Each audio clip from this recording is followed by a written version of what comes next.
யாருக்கானது? எங்களுக்கும் பின்னே வரக்கூடிய எங்கள் தம்பி தங்கைகள், எங்கள் எதிர்கால பிள்ளைகளுக்கானது. நாங்கள் எதையெல்லாம் இழந்தோமோ, எவ்விடத்தில் வீழ்ந்தோமோ, எந்த உரிமையெல்லாம் பறிகொடுத்தோமோ, எதுவெல்லாம் எங்களுக்கு கிடைக்கவில்லையோ அதுவெல்லாம் எங்கள் பிள்ளைகளுக்கு கிடைக்க செய்ய வேண்டும். இழந்த உரிமைகளை அவர்களுக்கு பெறச் செய்ய வேண்டும் என்ற பெருங்கனவோடுதான் இந்த களத்திலே தன்னலமற்ற உண்மையும் நேர்மையுமாக நின்று கொண்டிருக்கிறோம்.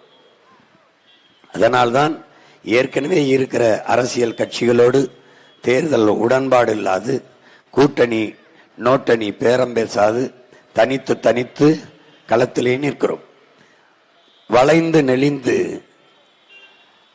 வெல்வதை விட நேராக நிமிர்ந்து நின்று தோற்று போவது மேலானது என்ற தத்துவத்தை படித்த நாங்கள் தனித்து நிற்கிறோம். அடுத்தவன் தோல் மீது ஏறி நின்று நான் உயர்ந்தவன் என்று காட்டுவதை விட தனித்து நின்று உண்மையான உயரத்தை காட்டுவது மேலானது என்ற தத்துவத்தை படித்த நாங்கள் தனித்து நிற்கிறோம்.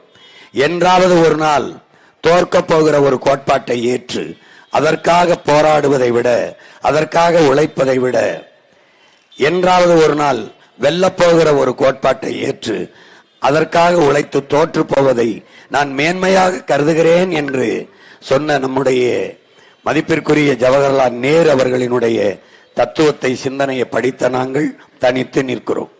தனித்துவத்தோடு நிற்கிறோம். உயர்ந்த தத்துவத்தோடு நிற்கிறோம்.